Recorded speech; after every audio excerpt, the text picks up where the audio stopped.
Hello everyone, and welcome to the Centre for Progressive Policy's fifth and final event during the course of Labour Party Conference. My name is Charlotte Aldrett. I am Director for the Centre for Progressive Policy, CPP, and it's my real pleasure to introduce two fantastic speakers in their own right, but they'll be having a conversation between one another. Stephanie Flanders, who's Head of Economics at Bloomberg and is formerly the chair of the Inclusive Growth Commission, which we worked on together, and Anneliese Dodds, who is the Shadow Chancellor. By way of a little bit more background, Anneliese is a Labour and cooperative member for Oxford East. She was first elected in June 2017 and was quickly appointed as Shadow Treasury Minister. So it's a real pleasure to have two such fantastic economic experts here to think about the themes that we are very committed to at CPP, predominantly inclusive growth, what the government calls a levelling up agenda, and I'm sure similar and wider themes will come up during the course of their conversation. You will be able to pose your own questions on the question and answer function, and Stephanie will try to bring you in towards the end of their conversation. If you want to tweet, please do so at CentreProPolicy, #CPPLevelUp. And then finally, just to say that we are recording this session and it will be disseminated on our CPP channels after the event. So without further ado, I'll hand over to Stephanie. Thanks very much, Charlotte. I'm very happy to be here. I've been thinking about our Inclusive Growth Commission quite a lot as COVID has sort of taken over the economy. There's a Robert Macfarlane, the writer, has written a wonderful book called Underland, and in it he talks about what's happened when things that are buried deep in the ground in the Antarctic or the North Pole or the upper reaches of Scandinavia come out of the ground. Things that people thought would be buried forever are becoming out of the ground because of global warming, and they're called unburials. And it feels a bit like a lot has been unburied in the UK by this virus. It's sort of pinpointed these weaknesses and inequalities that were lurking beneath the surface of the economy and society with almost sort of laser precision. We've had very high employment, but as Charlotte, you and I saw as we went around the country, a lot of it concentrated on low skill, low productivity jobs in service sector, which have been hit so hard by the crisis. We had those extreme health inequalities that have got worse around the country, and those have accentuated the really unequal way that this virus has hit people from a public health standpoint.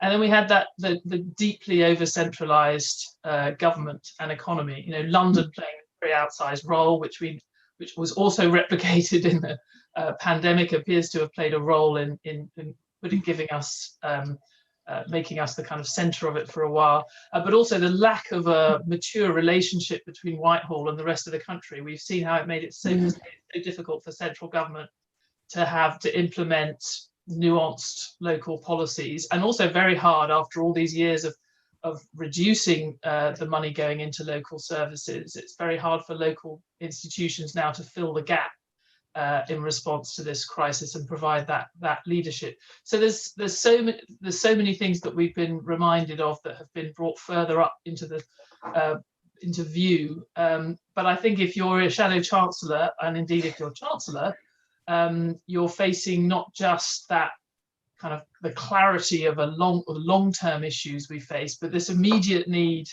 to support the economy and to support people in a way that's safe. And I don't envy Rishi Sunak in having to decide now, in a sense, what has a long-term future and what should be forced to adjust when we have so much uncertainty in the economy. So I'm fascinated to hear Anneliese's, especially given her background and understanding of business as well as a lot of these issues. I'm interested to know how she's thinking about it. I mean, Anneliese, I guess the obvious question right now, I mean, I'm fascinated with how you're thinking about the long-term agenda, but short-term, if we think we're at a stage where we can be a bit more strategic about how we support the economy, so we're not just holding everything in suspended animation, but we're actually trying to do things that help people short and long term, what would be the priorities for you? What are you thinking about?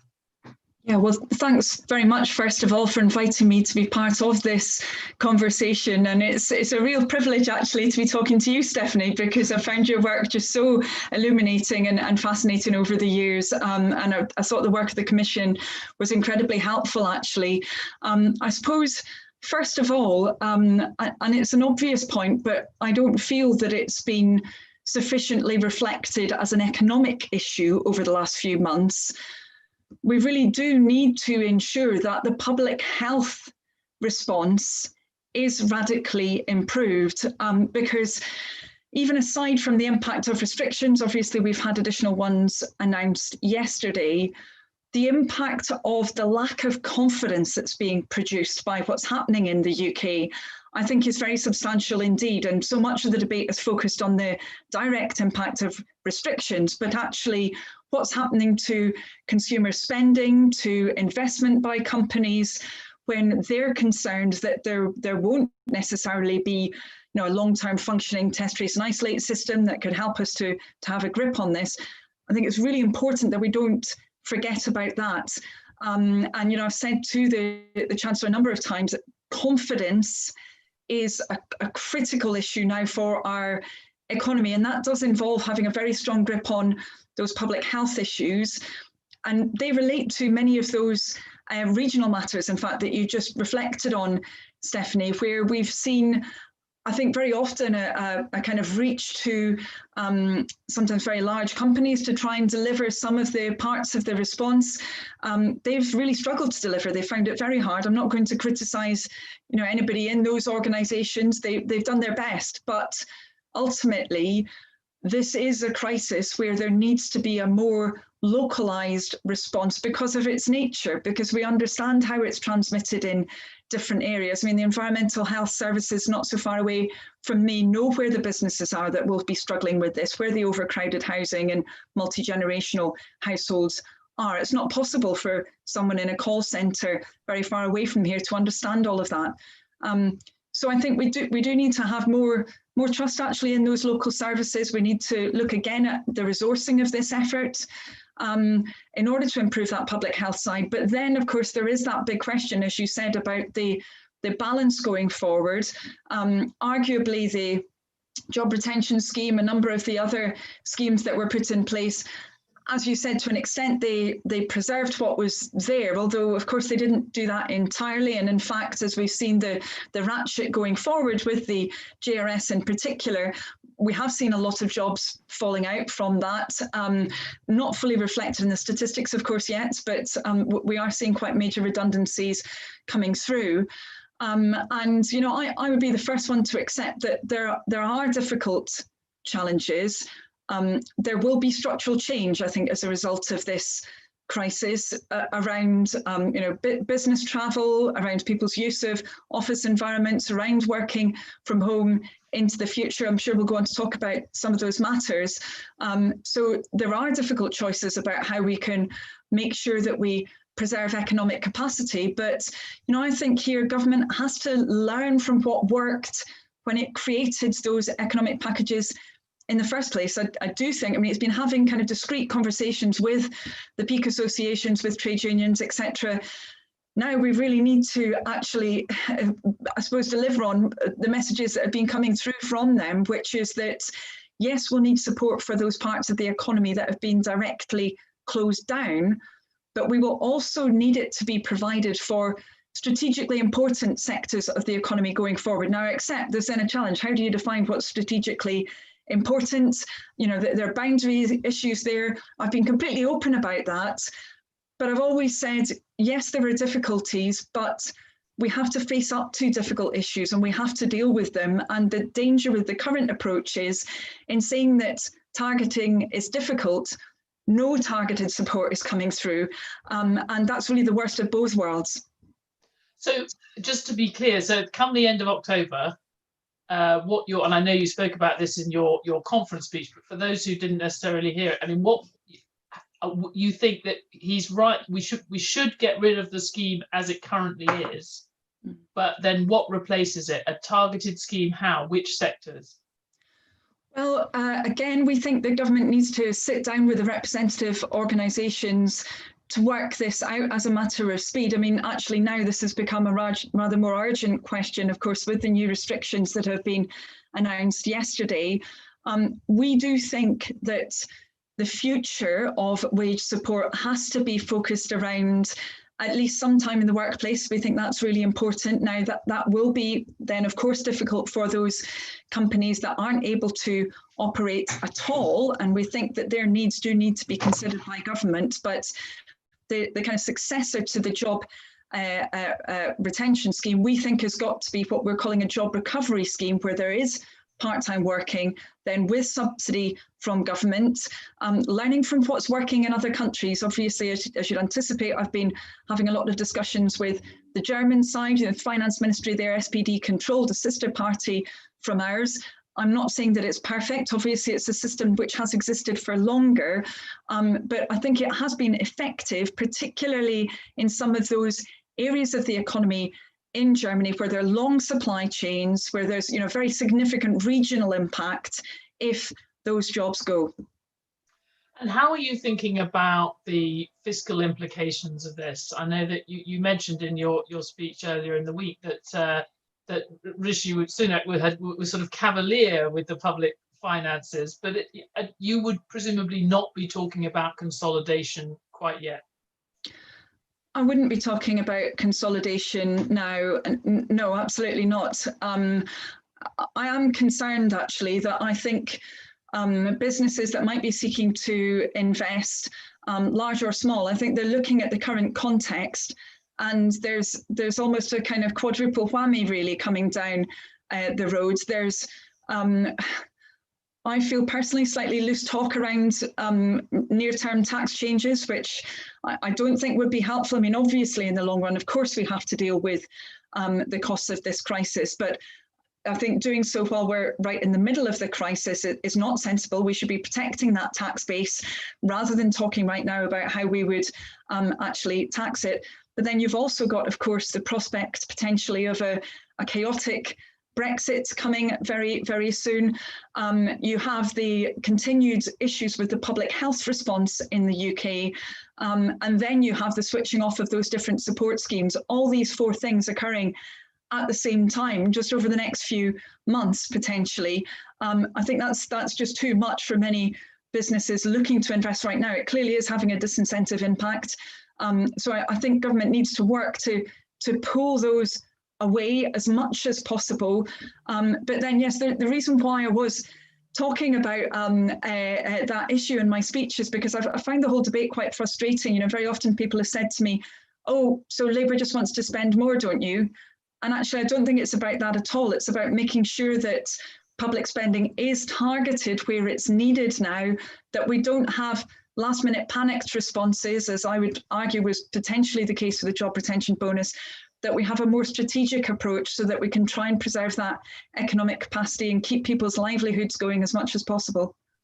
I guess those who've sort of been toiling long hours at the Treasury would, the response to that would be, well, it's all very well to talk about strategy, but if you are facing these very short order decisions, and now again, you've had the landscape has been changed as a result of the change in the public health situation, that sets, as you've said, puts a different light on the challenges for the budget and other things.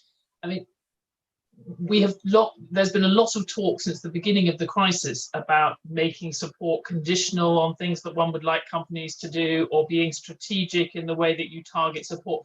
Is that really realistic when you're talking about saving companies, saving jobs right now? Don't you just have to shovel the money out the door? I recognise that argument, and you're right, it's been made to me a number of times. I think currently we're in a different position, however, because we've had 6 months of this crisis, and I've been making the same arguments actually throughout it. For example, around the fact that there would need to be a future for a form of wage support. I've been saying that for a very long time. A number of issues where I don't think it's possible for not necessarily Treasury civil servants. I do think they're working very hard, but from the political side, for there to be a claim that, oh, we just have to respond to the immediate. I mean, one, I think, very obvious case would be around support for those self-isolating, where for many months it was clear the system was not working, and for many months we were calling on government to look at the evidence, and we just had a change, just a few days ago. So I appreciate it is difficult, but actually we need to learn from what's worked and what hasn't worked so far. We've had a little bit of time to do that. I appreciate everything's accelerated during this crisis, but we have had some time to do that.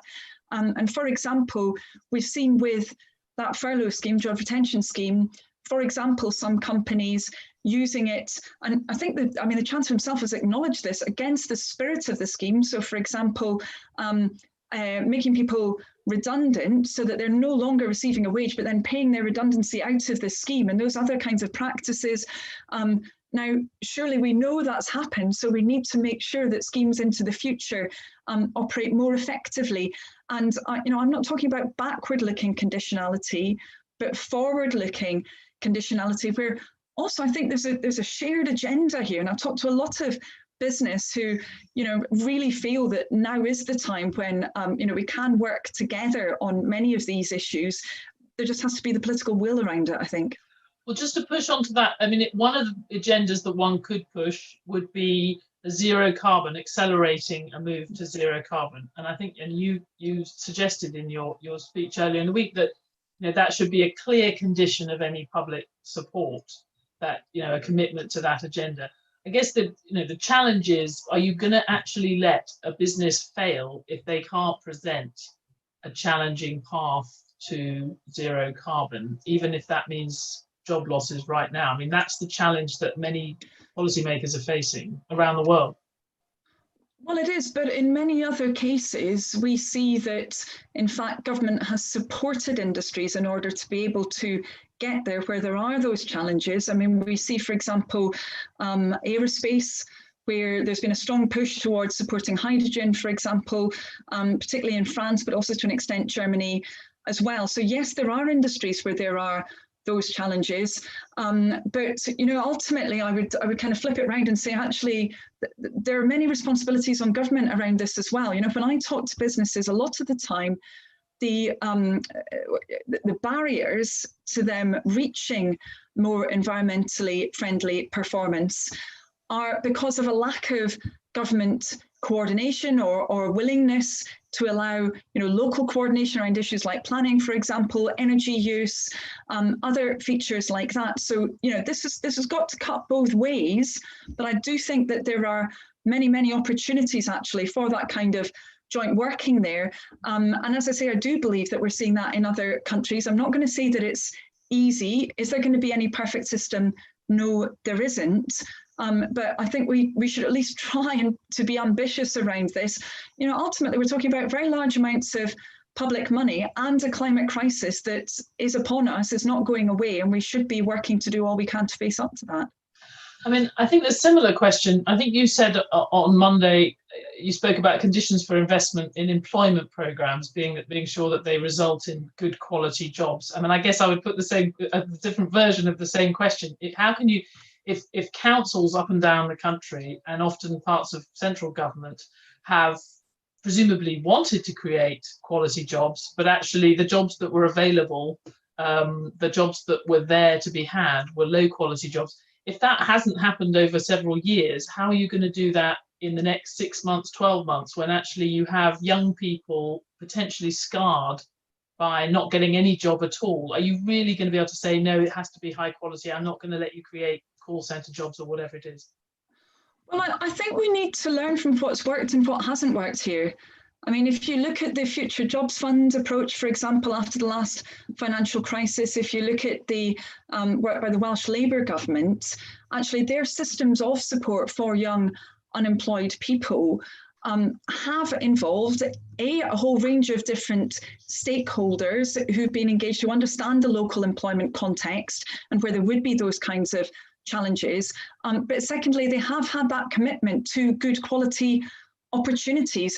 and above all, to not just having substitution of younger workers for older workers who might not have the subsidy attached to them. So I think we've got those examples of what works, but I think also, again, government can do much more around this. I mean, we had the Prime Minister announcing investment priorities before the summer recess for Parliament. Now, at that stage, there was no commitment for the delivery of potentially quite major infrastructure projects, including conditions around sustainable local employment. Why is that a problem? Because I think we know from a number of previous projects, I mean, I've seen it myself too often, we'll find a situation where there will be a company which does not have local connections. The workers will actually come from very far away from where that infrastructure is being delivered. There's not necessarily a commitment to upskilling the local population, to using local apprentices and that kind of thing. The infrastructure goes in, and very often it's not actually necessarily precisely what people in that local area need. I mean, this obviously relates to what you were talking about around kind of decentralisation and over-centralisation as well. But there's, government can really up its game around many of these factors around procurement to help to drive that. And I think currently we're not using that potential of government to the extent that's necessary. Do you think, and does that reflect, I want to go on to the sort of long-term vision in a minute, but just on that, would you say that it's a bad use of money in the current environment, the kind of infrastructure push that Boris Johnson announced in the summer? I mean, the people criticised it for the numbers being relatively small and actually being a re-announcement of money that was already had. But just in principle, you don't think big physical infrastructure is the right response in terms of public investment?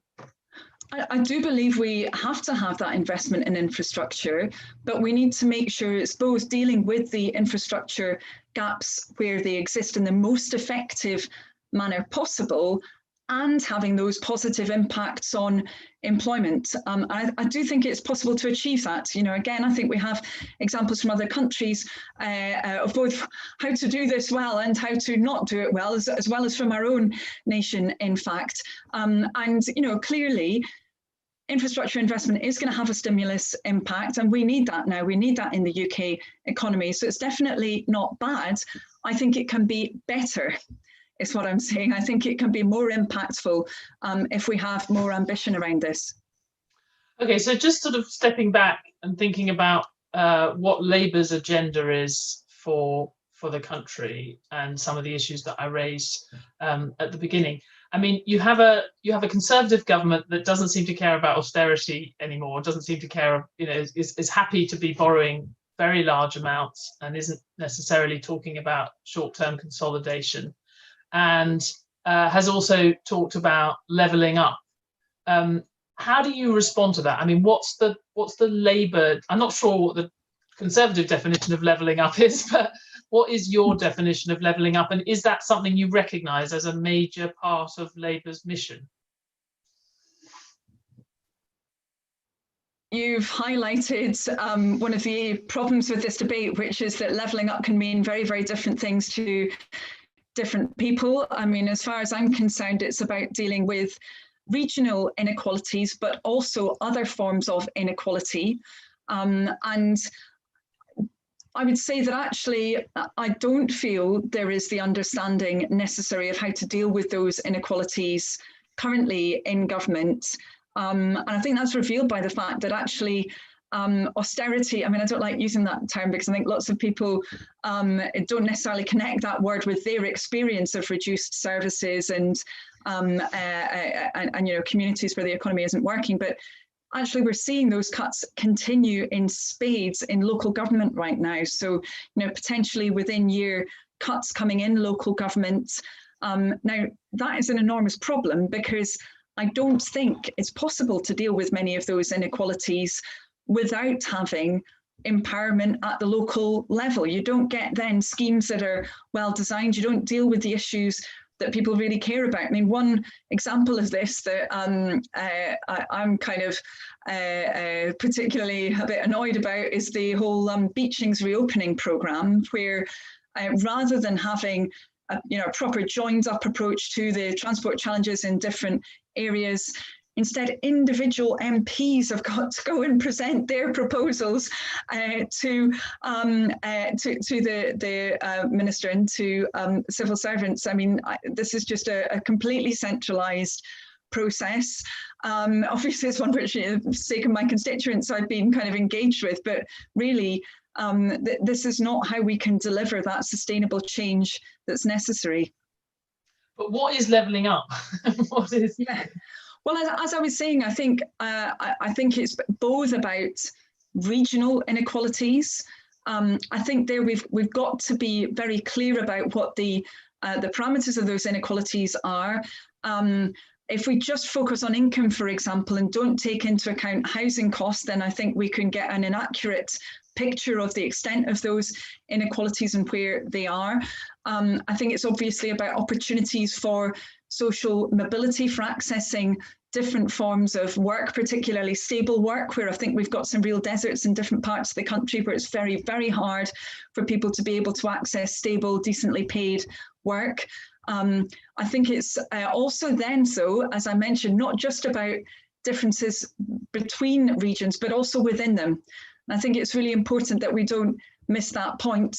I mean, arguably, there's a bit more discussion currently around the situation of towns, and I think, you know, quite an interesting debate around whether there could be potentially more of a role for towns with potentially more working from home, although of course lots and lots of inequalities and issues raised by that development as well. But we still don't talk very much about rural areas. We still don't talk very much about rural poverty, for example, and lack of opportunities for people in many of those areas. So I think anyone who says that they've defined exactly what government's talking about when it speaks about levelling up, probably hasn't really followed the plethora of different different meanings it seems to take on at different points. I guess I mean, one question I had was just in concrete terms, how are you going to empower these local areas? Because Labour in the past there's been very sort of clear devolution programs, but in terms of local government, actually, there wasn't a great deal of extra power given to them in terms of over public spending. And in fact, if anything, spending stayed firmly in the centre or returned to the centre in the Blair years. So I'm just wondering, you know, right now, if you're talking about empowering local government, you know, what would you give them control? What do you think they should have control over that they don't have control over now? Yeah, I mean, I would take it even back a step, actually. I think what we've had recently has been almost devolution of pain, right? So we've had the whole discussion around localised business rates and that kind of thing, but actually in a context where the central government grants has reduced so substantially to the extent that many local authorities don't get any central government grant to any practical purposes at all. In that context, there is just no ballast there, very, very little ballast to engage in the kinds of economic development, strategic thinking that's necessary. I mean, I think local authorities do incredibly well, actually, in that context. I would include my own local one, which, you know, has a very, very strong focus on economic development, really good networks into other actors working on this. But actually, it really is a challenge when, you know, particularly right now, when many of those authorities are really struggling even to just deliver statutory services, for them to be able to pull their head above that parapet and consider longer term issues around economic development. So, I mean, there's a short-term piece, which is about trying to ensure that what capacity is there is not lost. And I think they're the mixed messages that have come from government around, you know, initially saying that lost income would be backfilled and then rowing back on that. So I think that's been very, very unhelpful.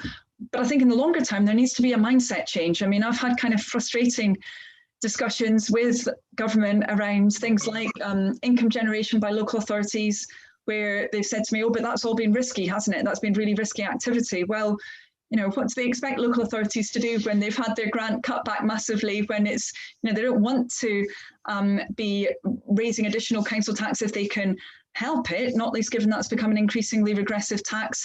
There's limits to what can be done with business rates as well. but actually those authorities, they're a convening power for the local economy. You know, they're that node which can be working with, you know, with obviously LEPs, different business associations, universities, NHS, etc., to deliver that sustainable economic development. And they've been completely missed out of the picture, I would argue, over the last few years. I mean, I guess just to be a bit more concrete, I mean, would you support more cities, for example, being able to combine that, to have more control over their health and social care and bring them together the way that Greater Manchester has? Do you think that is a good model for other places? And do you think, you know, one of the places I've just been a bit more involved in with Greater Manchester in terms of their agenda, but they are also, like many cities, looking for more control over their training, the allocation of training budgets and of particularly on the adult learning side. So is that something that you would think absolutely, you know, that's a clear thing that should just be decentralized? Yeah, I do think there's a very strong argument for that, particularly around the training side, and with the delivery of that Kickstarter scheme, for example, we were saying to government, look, they really need to ensure that there's a strong role for local authorities, and it's because they understand the local labour market, they understand the local skills sector, they already have a relationship with local FE colleges and local businesses, so it really does not make sense to not have them engaged to that extent. I think there's some really exciting examples of innovation actually that we've seen in different areas, both in mayoral authorities, combined authorities, but in other contexts as well. You know, talk a lot, as you'd anticipate, to the different metro mayors. You know, some of the stuff that's been happening in different contexts, including in really challenging contexts. Blackpool, for example, where there's been a lot of local work with people who have really struggled to access employment in the past. Very exciting schemes that have been happening. And so I think we need to build on that excellent local practice rather than having kind of national schemes delivered, you know, sometimes contracted out to one provider or whatever it is, or a number of them, but without those local roots being there. And do you think, I mean, just if we're sort of, I'm struck when you're talking about towns and rural areas, which I think is very interesting, but, you know, what is the vision? If you're talking now to what is still very mostly Labour dominated cities, governments, all of whom have bet a lot on a model which actually bets on agglomeration, on you know, economic benefits accruing to a strong centre, and actually things, Greater Manchester and other areas, city regions who've had their deals, have often, it's been about trying to make sure that the surrounding towns feel more of a stake in the success of the centre and feel more benefit from that, from being more connected. Are you saying to those governments now, you know, we think we should be betting a different horse now, the future is not agglomeration, and actually towns, we should be thinking about the opportunities for towns from working from home? Do you think we are looking at that kind of shift in the development strategy? I don't think we should be cutting cities off and suggesting that they're not going to be absolutely critical to our economic future. And I think here, actually, we really desperately and urgently, and it's hard because there's so much else going on, of course, with this pandemic, but we really do need to be making sure that we're having those discussions and developing plans for particularly hard hit and very urbanized areas. I mean, I feel that actually we need to have openness around these questions. We need to understand what's going on around people's use of city centres. We need to think through what the implications of that will be for high streets, for different very urbanised areas. And we need to have a planned approach. And above all, we need to remove the impediments to having that kind of a planned approach. I'm very concerned. I think we're moving in the wrong direction. I think the white paper on planning, the greater ability to convert commercial property into residential, to do so in a non-planned way, does really concern me, because I think, again, I think the role of those local authorities is going to be absolutely critical in ensuring that we don't end up with I guess, a kind of intensification of what arguably some people would say had happened in London, for example, maybe in the 1980s, where you had that kind of donut. You saw the economic activity, or at least the better off people, moving out of the centre, and then major issues applying there. And these are going to be such challenging times for many, many cities, obviously. And I've visited a number of them over the summer. In many cases, quite a lot of the future of those cities has been pegged on the visitor economy. It's been pegged on hospitality, tourism, incredible facilities. I mean, I was in Belfast, for example, over the summer. I mean, it's amazing the transformation that's occurred there. But we need to ensure that there will be a plan for the future, given what may well be happening around those aspects of the economy, and avoid a kind of, sometimes talk about a kind of Detroit-style situation. That would be the nightmare scenario, where there isn't planning, there isn't a clear trajectory, and where we see particularly cities really suffering as a result of these developments. Well, a lot of people would say, I think if you're sitting in some of these cities right now being told that everyone's going to stay working from home for another 6 months, they would say that kind of crisis is building right now, and we can't necessarily plan our ways. But there was a very, very detailed manifesto that Labour went into the last election with a great lot of plans, and answered a lot of questions that maybe people didn't even have in terms of what to do with different parts of the economy. I mean, you're not going to be replacing that with another manifesto anytime soon. But how do you think about what's happened to Labour's policies under new leadership? Is it completely a blank slate, or which parts of that Corbyn agenda, which maybe resonated with a good chunk of previous Labour electorate, but they just weren't sure that it could be properly implemented? Which bits are you holding on to, and which bits do you think need to go away? Well, I think the context for policy making has completely changed over the last 6 months. I think many of the issues that Labour's been arguing for a very long time have really come to the top of the agenda, around poverty pay, for example, around needing to deal with those labour market inequalities. I think there are longer term issues. I mean, for myself, obviously, I'm someone who's very much committed to a more progressive tax system. But actually, the big question is how we can get there in the context of the deepest recession in hundreds of years. So I think we need to be obviously reflecting that in the policy positions that we have now. We will be engaged in that process, as you said, Stephanie, of developing detailed policy proposals for the next general election. But right now, our approach is really to be focused on doing all we can where there are problems with the government's approach, trying to be a constructive opposition, trying to get those issues fixed, so that we can end up in a better position as a country. That's what our priority is now.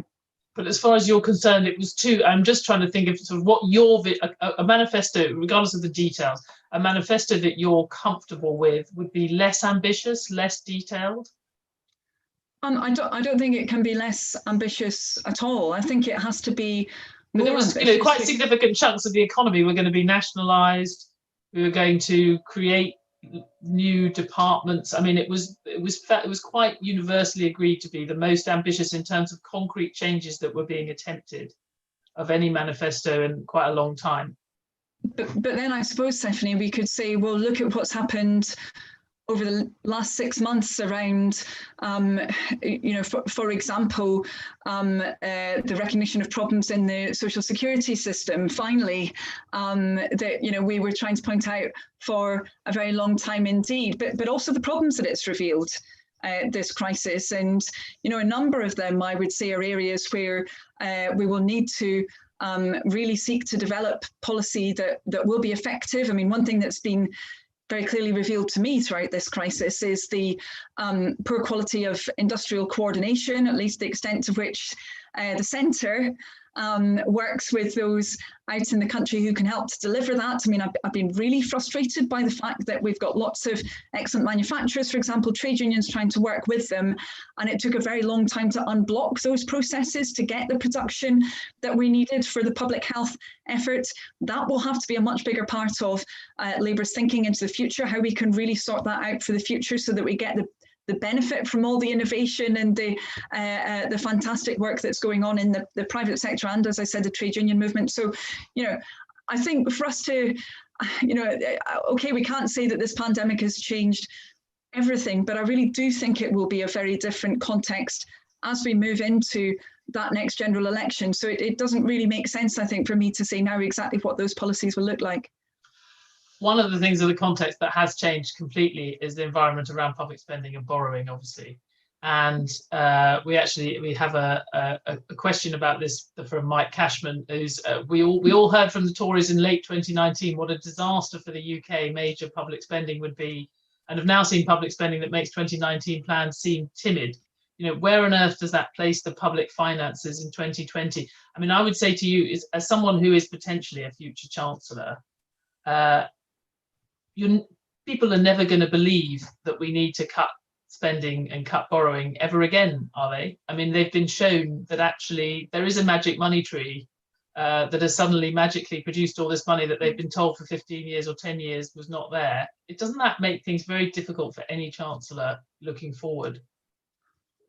Well, I suppose there's another difficulty as well, isn't there, which is that people could look back on this period, and if they believe that spending has not been effective, there are two different directions that could go in, right? So that could go in terms of reducing people's belief that actually public efforts can deliver for them and can help them in their communities, or we could end up in the kind of situation that I want, which is where we're talking much more about where that public spending is directed and what needs to be done to get the best benefit from it. So I think, some of the debate, I sometimes find it a bit frustrating. People say to me, oh, well, surely Labour's just saying that you want to spend even more. Well, actually, that's really not where I am at all. I think, and in fact, I talked about this quite a bit in my speech. If we look at some of the delivery of particularly the public health response and the way that's been gone about without adequately specified contracts that work with the public sector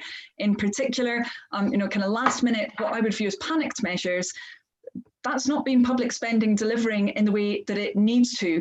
And I think also it arguably highlights the need for just more capacity into the future, because not having that capacity can't be fixed. I think we're seeing that to an extent. It can't easily be fixed with ad hoc funding, delivered in the midst of a crisis.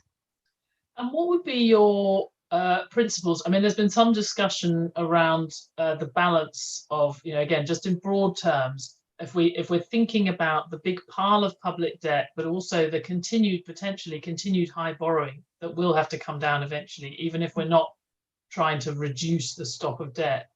There has been some belief that the balance of consolidation between spending and tax rises, spending restraint and tax rises, would be very different next time around. And I think even many Conservative voices have suggested that there can't be a big emphasis on spending cuts. Is that, I mean, just on that basic level, is that where you are, that the bulk of consolidation that happens should be through tax rises?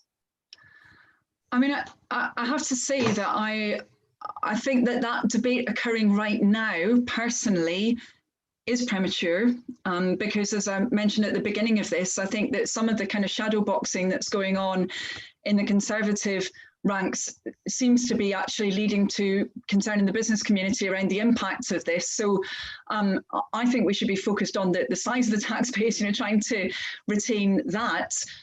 Into the future, of course, there will be questions around taxation then. I do think that we need to have a more progressive system, as I said. I think that we need to ensure we're not denuding public services of their resilience, which clearly did happen after the last financial crisis, and we're kind of reaping the really negative implications of that now.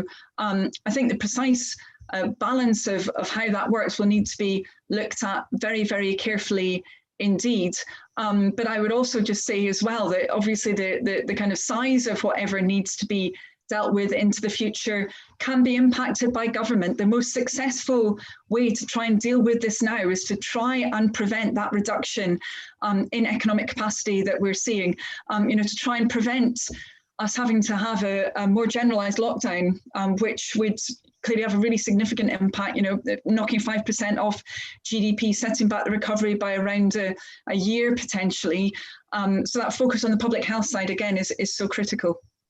Actually, I would say just on our economists at Bloomberg, they confirm that in a lot of the analysis they've done, thinking about the long-term implications. If you allow more scarring and withdraw support too soon in your handling of the pandemic, it's quite clear that the fiscal situation is worse in a few years' time than it would otherwise be. So you're right, they're confirmed on that, and I think the government has accepted that. There is a big debate that is happening globally about the right balance of taxation of labour versus capital. And it seems to me, coming out of this crisis, that's going to be heightened because there was such unequal effect. It's been very geographically sort of widely dispersed, the impact of the coronavirus. But from a financial standpoint, there's a big chunk of the population that has actually benefited, has actually seen its savings soar, has put that savings into the stock market, or has been given, and even the other side of the rising government borrowing is a load of bonds which are now sitting in a lot of private bank accounts. So, providing financial assets for the capital wealthy. So, do you think this is going to be an opportunity for any government to think about that balance, the relative taxation of capital versus labour? As I say, not specific measures, but just revisiting the right balance. I mean, as I say, I do think these are, I sound like a stuck record, I do think these are issues for the future. I don't think they should be the focus of government now. I think there are a number of issues about the balance of taxation in the system, actually. There's one that you mentioned. There's also questions around the treatment of self-employment as against employed staff within the tax system. There's questions about the taxation of value based on intangibles as opposed to business rates and that kind of regime in the UK. I think there are a number of issues of balance that need to be looked at. I did a session with the Chartered Institute of Taxation yesterday. I think there are principles that will need to be applied to that. I always say there needs to be simplicity. We need to start treating reliefs much more like they're spending than we traditionally do in the UK, because they've ballooned over time. We need to make sure that any changes are well planned and not subject to the numerous loopholes that infect the UK's tax system and make it much less effective. And obviously for me as a Labour politician, that's got to be within the overall rubric of getting to a more progressive tax system. There's a couple of questions that I want to get to, but I know that Charlotte Aldrich will also not forgive me if I don't ask about Brexit. She was particularly, amazingly, she actually really wanted me to talk about Brexit. But I think her question and her focus is in how Labour plans to deal with that in thinking about this levelling up agenda. I mean, if a big chunk of former Labour voters voted for Brexit with some expectation that would support their economic future and somehow support this levelling up agenda, how are you going to win those people back if especially perhaps if it turns out that they were wrong and that actually Brexit has made a lot of their challenges harder? How does Labour not come across as they're just saying, I told you were wrong, now maybe you'll listen to us? How do you build up trust as we see Brexit happen, even particularly if Brexit turns out to be very difficult? I mean, I believe that people's aspirations to get to a better situation across the country are right, actually. And of course, Brexit has happened. Whether we like it or not, that has occurred. I think we're into a very different debate now, which is about obviously the terms of the new relationship, and we've been promised that deal. It doesn't seem like it's at the stage that I certainly would have hoped it would be. by now. Still major issues involved there. And I think, it's really critically important, particularly around some of these issues of investment, that we see openness and honesty from government and real proper engagement. And as we've been talking about, that we do see investment being delivered in communities that need it, and not the kind of peculiar discussion that's developed in some quarters, pretending that in particular the state aid regime is blocking that delivery of investments. I mean, we look at other nations and we see a very different approach, actually, and far less regionally unequal economies than we have in the UK. So yes, I think it is a different debate now. It's about those conditions on which we live, but we really need to see delivery of of that investment really that was promised, and improved life chances that were promised. Do you see, I think everyone has a duty to look for opportunities in this. Do you see opportunities in Brexit, and think whether it's around state aid or other things that you could do or local governments could do that perhaps was harder for them to do pre-Brexit? Do you see any advantages economically? I think the current period certainly is leading to a lot of reflection around, in fact, a number of the issues that we've been talking about, whether they're regional inequalities, the UK's industrial capacity, our exporting capacity. And so from that point of view, I think now is a time when hopefully we can try and get much more of a grip on those issues. But I do think we need to be clear about where the blockages are. I mean, one area that I'm quite concerned about sometimes is some of the discussion we have from government around reshoring, where there almost seem to be implying that, well, if we have harder borders and stricter borders with more disruption, that will automatically lead to onshoring. Actually, without remedial action and without additional support for supply chains, what it's likely to lead to is just job losses and just to businesses moving elsewhere. So, let's have an open discussion, I think, about where the blockages are, one that's really informed by practice on the ground and by local economies. And one of the questions from Andrew Burns, which is a bit of a leap, but it's like, what sort of measures, other than GDP and average earnings, do you think we need to measure or to track progress in levelling up in climate sustainability? Charlotte and I got very focused on statistics and new measures, particularly of local economic activity, when we were doing our report. Yeah, no, I think there's a huge amount of, really interesting work that can be developed around this. I think we do need to move beyond just having GDP as, well, I wouldn't say it's a sole measure because other measures are used and they are talked about, but I think we do need to have a more sophisticated understanding. A really lively debate involving groups like the Commission and Richard Layard and others about how we can better measure well-being. I mean, I suppose this certainly doesn't apply to your work, but in some contexts, I think that there's been perhaps a slightly manipulative suggestion that, if we're looking at, say, low-income families, that actually we should not focus on how much funds they have to spend, for example. I don't think that's helpful, because I think actually money still is very important to individuals at the bottom end. But do we need to have a more sophisticated understanding of what's important for economies locally and nationally? Yes, we absolutely do. And there's another question that's come up. I mean, there is one of the things when I'm sort of talking to people globally about changes, people are thinking about how the global economy might be affected, how trade might be affected by coronavirus, and that some of the early expectation that people would immediately bring production home has not really been borne out. So we will still have a globalized economy. But one thing that everyone seems to agree on is that this crisis is going to accelerate companies' efforts to automate. And obviously we were already concerned about the pace of that and how that was going to be dealt with in the labour market. I'm just interested, if you have British companies whose response to Brexit and to the challenges they had with supply chains earlier in the year is to automate and maybe have 100 not so great unskilled jobs be replaced by a handful of really well-paid skilled jobs, is that going to be, and they may be able to compete better internationally if they do that, presumably, I mean, you as a Labour Chancellor is not going to have an issue with that.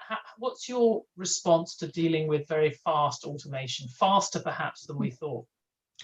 Yeah, I mean, I think this is a tricky area because there's so many different prognoses about the impact of automation on broadly on the social structure and the labour market, aren't there? And they're very optimistic ones that this will lead to a new era where creativity will be prized and somehow those who were low paid previously can be kind of pulled into that. And then others who suggest, as you say, that this would be more something for an elite of workers with everybody else just feeling the impact on their jobs being cut out. I mean, I actually think that the key to a lot of this is around planning actually and engagement. It's about trying to look forward to those developments. Obviously, Tom Watson did some work on that for Labour previously. I'm a Fabian, and the Fabian Society is looking at this question as well. I think it is a question which applies also to how we value different forms of work going forward. And I think it's particularly interesting to consider it in the current context where arguably, particularly jobs that have a caring element are receiving more valuation, arguably, in the public's minds. And, you know, many of those jobs will never be automated. Although I say that, I was at a similar seminar to this and somebody said to me they thought it was wonderful that apparently robots are now going into care homes to help look after people. I mean, maybe that's great, but I tell you what, I don't want to have a robot looking after me when I'm in my dotage. I certainly don't. So those caring jobs, I think we do need to value them more. They're part of this conversation too. Well, so I guess there's time for one more question in terms of how do we support now young people who are unemployed or never have had a job as a result of the crisis. I'm hoping that you're going to come back. You're frozen on the screen, but I shall carry on talking. Oh, there you are. Again, when you're talking about the sort of quality jobs, are there particular sectors that you would focus on now as areas that would give what you like a sort of rapid return in terms of getting people connected to the labour market and trying to reduce that long-term scarring effect on their career? Yeah, I'm really sorry about my internet connection. I don't know why it's going in and out. I mean, I do think actually we need to have a much more sophisticated understanding of broadly put productivity problems and industrial strategy.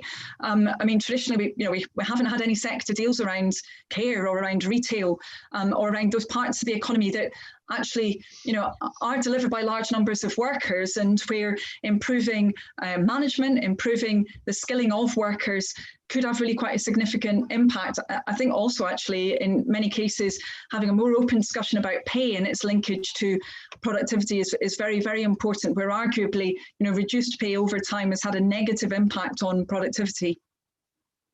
Well, I think we've ended on a suitably sort of micro point after quite a lot of sort of microeconomic discussion, and I appreciate. I mean, this is in the spirit of this event that we were sort of trying to get into what might need to happen in this country.